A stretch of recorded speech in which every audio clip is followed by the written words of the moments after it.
Bonjour, bienvenue pour une nouvelle vidéo pour vous présenter encore et encore une figurine de la collection Dragon Ball Z, mais cette fois de la collection GX Materia. Alors la collection GX Materia est, d'après ce que j'ai compris, supervisée par Varrock. Varrock qui est l'un des meilleurs sculpteurs de chez Dragon Ball Z et qui nous a donné des figurines exceptionnelles, voilà. Donc la collection GX Materia, c'est des figurines à peu près en moyenne à 30 €, voilà, donc elle est pas chère. Et à côté de ça, avec des petits effets de lumière généralement, voilà. Donc j'ai acheté pas mal de figurines de cette collection-là. J'ai acheté entre autres le Gohan SSJ2, le Goku en Kamehameha. J'ai acheté, comment dire, le Gohan issu de l'arc Namek et avec sa boule de feu face à Freezer en troisième forme, ainsi que Krillin avec le Kinzan issu du même arc. Après, à côté de ça, celle que je n'ai pas pris, bah, il y a le Yamcha avec le fameux loup derrière, la technique du loup, et le Gotenks avec le fantôme, ou encore le Goku issu de Dragon Ball avec justement la tête de singe là, de gorille.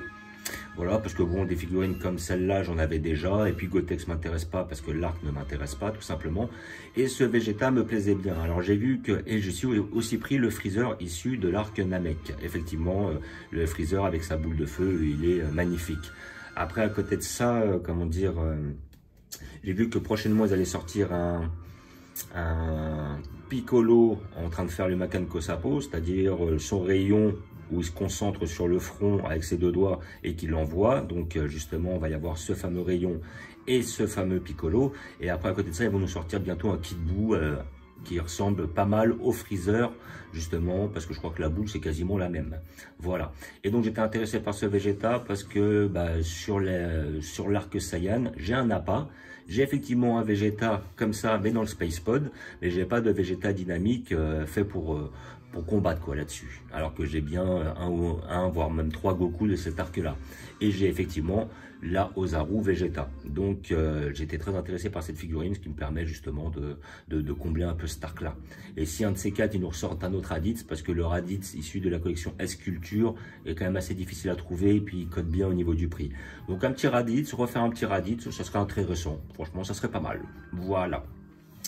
Donc, figurine de chez GX Materia, donc figurine dynamique, c'est ça qui va être pas mal, assez fidèle justement au manga, donc on va trouver un certain arrondi sur le visage, on va trouver un sculpte quand même plus grossier, parce qu'on est quand même sur les débuts de Dragon Ball Z, donc on n'aura pas une définition proche de celle de l'arc Cell, voire l'arc Buu, mais par contre, bon, bah, là on est vraiment dans la pure nostalgie, voilà. Donc nous allons l'ouvrir pour voir ce que ça donne. Voilà. Donc ce qui est bien que cette collection-là, c'est le prix, quoi. Elles sont vraiment pas chères, quoi. Comparé à des figurines à 100, 120, voire 80 pour les Shibankuji. Là, on a des figurines quand même peu chères pour, voilà, pour une trentaine d'euros, des figurines quand même assez qualitatives. Après, elles sont plus petites en taille, ce qui ne me dérange pas parce que ça permet, c'est plus facile pour les stocker.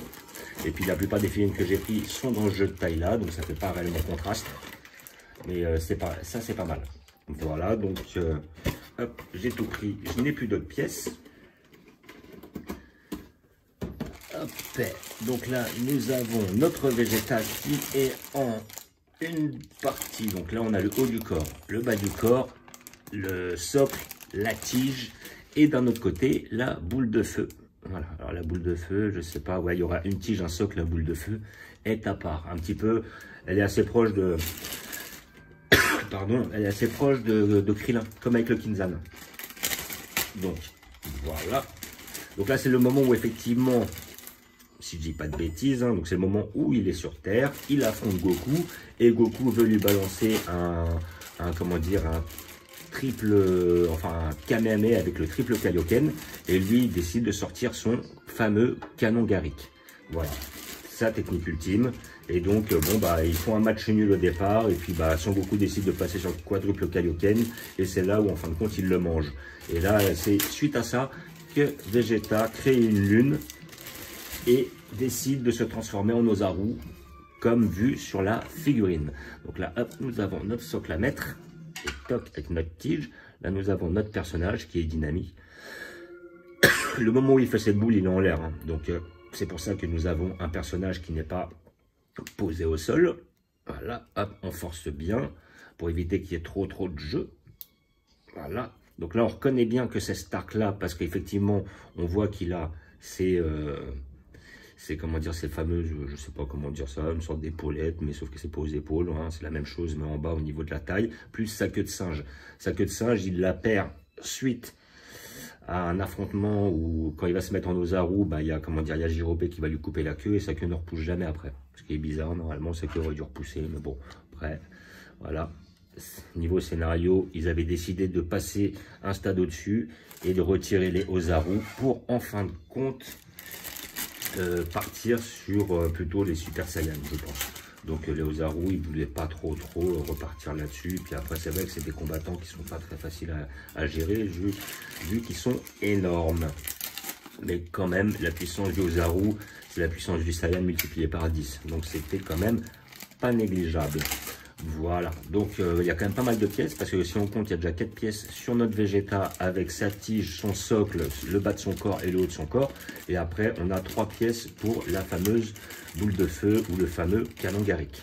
Voilà, donc là, on a une boule de feu qui est quand même assez bien faite. Donc, comment va-t-elle se mettre? Donc, elle est effectivement comme ça. Voilà. Et je pense que la tige va aller... Alors là, il faut faire attention, c'est super fragile parce que moi, je sais que je l'ai pété. J'ai pété mon Kinzan, justement. Alors, parce que c'est ça qui est compliqué, c'est que je ne veux pas péter la truc. Là, je vois que j'ai le trou pour pouvoir la mettre dedans et je veux rien casser. Voilà. Mais ça n'a pas l'air de s'emboîter très facilement. Et je veux pas la péter. Donc, bah, on va forcer un peu, on va être obligé. Voilà, on va peut-être remettre le socle après, par la suite, une fois que la tige sera bien rentrée dedans. Voilà, et après, par la suite, mettre notre tige. Parce que je pense que ce sera comme ça que ça se mettra. Ouais, c'est pas si simple. Hein. Alors, est-ce qu'ils mettent une notice? Bon, après, on n'est pas stupide non plus, quoi. Mais il n'y a pas de notice réellement pour mettre. Il n'y a pas de truc. Ne forcez pas, tout ça. Bon. On va bien réussir à la rentrer. Je ne veux surtout pas la casser. Ouais, mais ça rentre pas, hein. C'est un truc de malade. Hein. À moins que ce soit l'autre côté. Bah non. Parce que je pensais, c'est la boule qui rentre.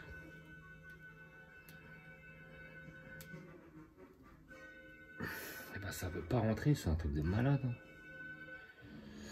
Moi, qu'est-ce que je vais devoir faire? Peut-être carrément la coller. Voilà, pas me faire chier, je vais la coller. Voilà, vu qu'elle veut pas rentrer dans le machin. Je veux pas trop forcer pour pas péter la tige en fait. Et là, je vois que je suis en train de forcer, je suis en train de tordre la tige en fait.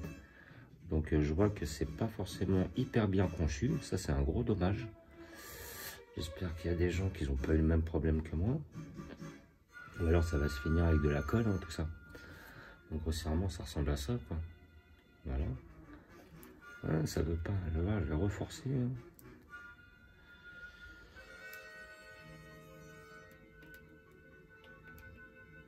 Et bah. C'est un des problèmes avec cette collection-là, justement, GX Materia, c'est que des fois, comment c'est galère. Moi, je sais qu'il y a pas mal de gens qui avaient galéré avec la freezer pour pouvoir mettre la boule de feu.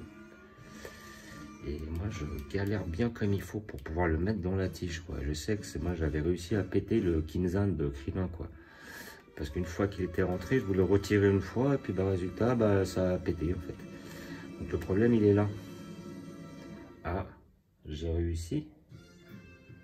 Bon, bah, j'ai réussi. Voilà. À force de forcer. À force de forcer. Bon, bah, ça le fait. Voilà. Donc, au final, ça donne ça. Alors, c'est pas un truc à trop toucher. Hein. Voilà.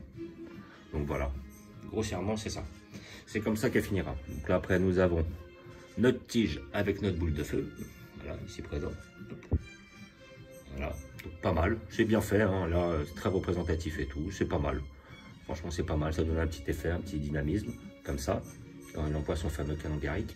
Et après nous allons voir le Vegeta de plus près.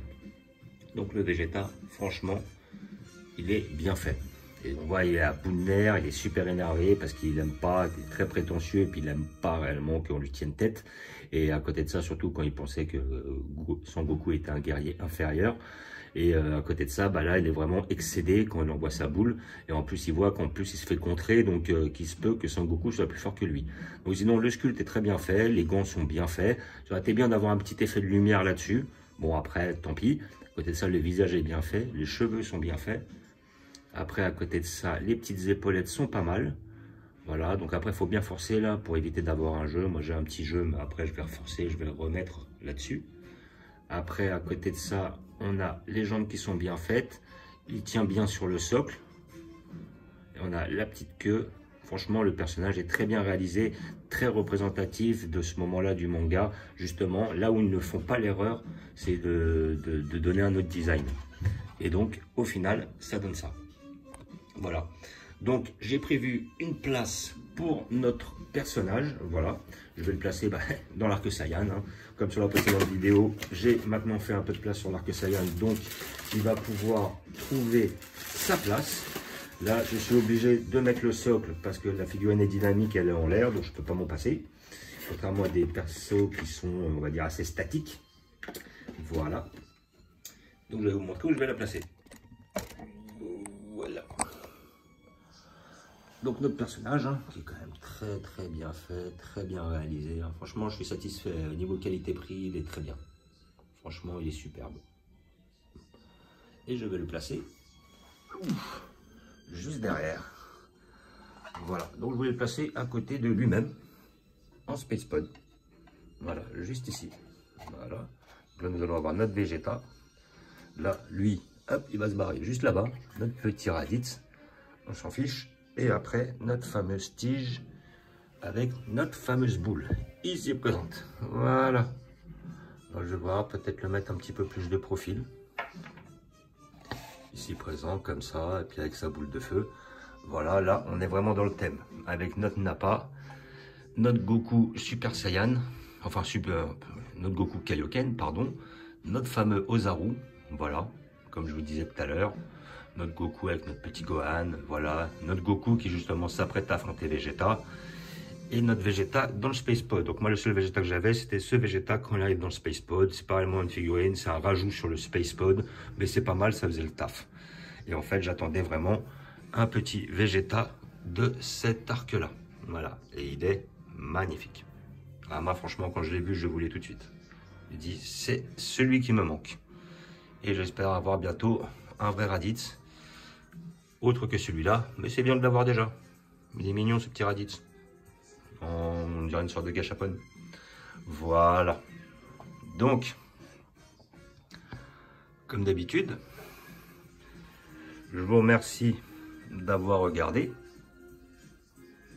Voilà. Je vous fais un petit visu comme d'habitude sur la collection. Je vous dis, comme d'hab, à bientôt. N'hésitez pas à vous abonner ou à mettre des pouces.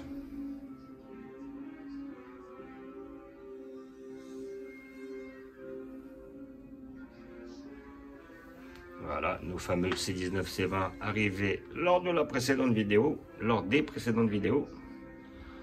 Voilà, notre arc-ciel, notre petit arc Dragon Ball. Encore notre arc-ciel. Voilà. Et puis, je vous dis